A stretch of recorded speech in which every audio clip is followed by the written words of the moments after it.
Netizens, bakit gustong ibalik ang Katniel? Alden Richards may pahayag.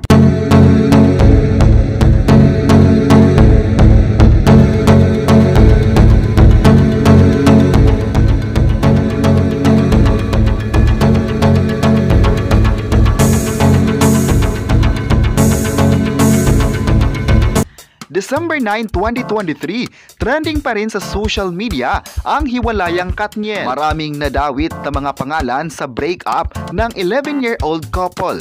Ilan sa mga netizens ay umaasang magkakabalikan ito at sana mapapanood muli sa bakuran ng ABS-CBN. May ilang netizens din ang nagsabing mas maganda na nagkahiwalay na ang dalawa dahil deserved ng kapuso actor Alden Richards na maipariha sa kapamilya actress Catherine Bernardo. Samantala, sa kauna-unahang pagkakataon, inamin ng Asia's multimedia star Alden Richards na inatake rin siya ng matinding depresyon. Yan ang naging revelasyon ng kapuso matinee idol sa naganap na press con ng pelikula nila ni megastar Sharon Cunita na A Family of Two, Mother and Son story noong December 3. Ayon kay Alden Richards, naranasan din niya ang mapunta sa madilim na bahagi ng kanyang buhay kung saan inatake siya ng matinding kalungkutan. Feeling daw niya, that time ay wala na siyang silbi at hindi na siya kailangan ng entertainment industry na naging tahanan na niya sa loob ng 13 years. Paliwanag ni Alden Richards nang makorner siya ng pressed people after ng MediaCon, parang naabutan lang siya ng problema ng panahon na iyon. Kasi raw, nagkapatong-patong na siya mula sa pamilya, negosyo at sa trabaho. Ilan sa mga personal na bagay pero hindi na niya i-share kasi naayos naman niya ito. Sa unang pagkakataon raw, matapos ang isang dekada sa buhay niya at sa mundo ng showbiz, nararamdaman niya ito. Parang worthless siya na parang hindi na siya kailangan sa industriya. Na ang mga nakatrabaho niya, nakasama kabilang na ang Jimmy Savile, tinulungan siya na mali ang iniisip nito. Ang sarap raw sa pakiramdam na may mga tao talaga na dumating sa buhay na talagang makakatulong para makarecover sa mga pinagdadaanan. Pero maganda raw dahil nalagpasan niya ito at hindi siya napunta sa mga bagay tulad ng bisyo o droga o kahit ano at ipinasalamat niya ito. Paano kaya nakatakas sa masalimuot na mundo si Alden Richards? Ayon pa niya, trabaho ang nagtulak sa kanya na maibsan ang lungkot sa panahon noon at ginawa niya ang 5 breakup and a romance tapos sabay ang A Family of Two na nag-overlap sila. Ayon pa niya, ito ang nagsisilbing therapy niya at talagang sobrang nakakatulong sa kanya ang mga projects at yung mga nakatrabaho niya. Sa dami ng trabaho ni Alden Richards, bakit kaya naisip na wala siyang silbi? Ayon pa niya, dumating raw sa point na wala na siyang trabaho ng 3 buwan. Pero baka feeling niya na noong panahong iyon ay wala na siyang pag-asa. Pero buti na lang, naibangon niya pa rin yung sarili niya matapos ang mga nangyari. Halos lahat raw ng tao sa mundo nakakaranas ng masalimuot na pangyayari sa buhay, ngunit pagkatapos nito ay tayo lang din ang tutulong sa sarili natin.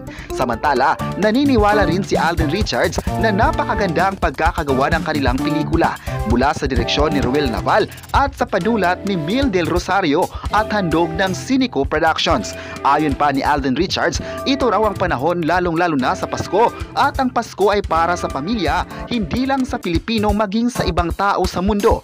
Ang film raw ay light, feeling good at heartfelt. Ayon naman ni Sharon Cunita, hindi siya nagdadalawang isip na tanggapin ang nasabing proyekto, lalo na nang malamang si Alden Richards ang gaganap na anak nito. Walang duda raw nung sinabing Alden Richards ang makakasama niya, kahit walang script ay nag-yes na agad ang megastar. Na-miss raw niyang gumawa ng movie na tulad ng A Family of Two na parang ito yung isa sa pinaka-wholesome at funny at heartwarming na movies na kahit hindi sobrang mabigat ang drama pero maiiyak ang audience. At ang A Family of Two ay ikalawang pelikula ni Alden Richards ngayong taon. Ang una ay ang certified blockbuster hit na 5 breakups and a romance kasama si Julia Montes. Kumita ang pelikula ng mahigit 70 million sa takilya. Ayon pa ng netizens, marami ang bumilib sa dedikasyon ng kapustar. Mabait raw ito at bagay sa tambalang Catherine Bernardo. Isinisigaw ng netizens ngayon ang tambalang Kath din, ang kombinasyon ng Catherine Bernardo at Alden Richards. Maraming netizens ang nagsabing bagay ang dalawa dahil pareho silang magaling sa acting at nabibigyan ng recognition naman sa mga teleserye sa Pinas at sa labas ng bansa. Ayon pa ng netizens, nagkahiwalay man ang Katniel, may pumalit naman na nakita nila na mas bagay nito. Nakita kasi nila na kailangan ni Kathryn Bernardo ng trabaho. May nagsabi din na isa sa mga rason kung bakit nagkakahiwalay sina Daniel Padilla at Kathryn Bernardo ay napuno na ito ang kapamilya actress teen actor. Hindi din daw maganda na ganito ang ugali ng nobyo. Dapat ay ibigay pa rin ang tunay na paraan para hindi masasakal ang partner nito. May lumabas din na balita na matagal na palang may lamat ang relasyon ng Katniel. Napansin kasi ng netizens na nitong taon tila hindi na masaya si Kathryn Bernardo sa mga ginagawa nito. Makikita rin sa mga video nito na may problema sa mga kilos kaya agad na napansin ng mga netizens. At dito lamang November 30 ay nakumpirma na nga ang pagtatapos ng 11 years na relasyon nila. Dahil dito, marami ang nalungkot sa balitang ito.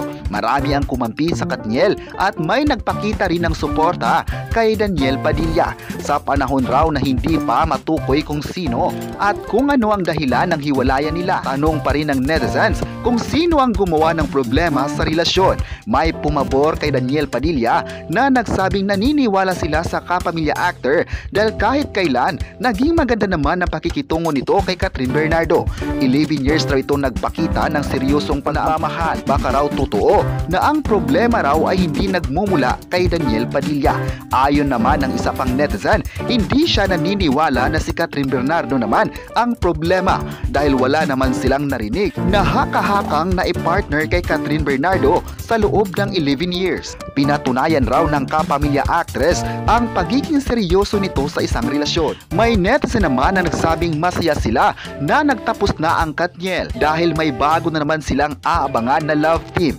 Wala naman raw problema sa tambalang Katden dahil baka ito na ang rason kaya nangyari sa Philippine industry. Ang lahat raw ay may rason, baka raw itinadhana sina Alden at Kathryn Bernardo. Marami ang bumilib sa kapuso actor Alden Richards dahil sa mapakumbaba nito sa mga pahayag nito sa press con. Ayon pa sa pahayag niya sa hiwalayang Katniel, hindi raw siya magbibigay ng anumang komento tungkol dito. Dapat bigyan raw ito ng espasyo sa mga pinagdadaanan ng dalawa. Ayaw raw niyang magsalita dahil ayaw raw niyang mabash. Nire-respeto raw niya ang kanilang relasyon ni Kathryn Bernardo at Daniel Padilla. Nagbigay din siya ng pahayag na baka ang komento ng netizens ay tungkol sa success ng Hello Love Goodbye na malaki rin ang kita nito sa takilya. Ayon pa ng netizens, wala naman raw dapat ikakatakot dahil wala na talaga ang Katniel. Nagbigay na raw ito ng kumpirmasyon na wala na talaga sila.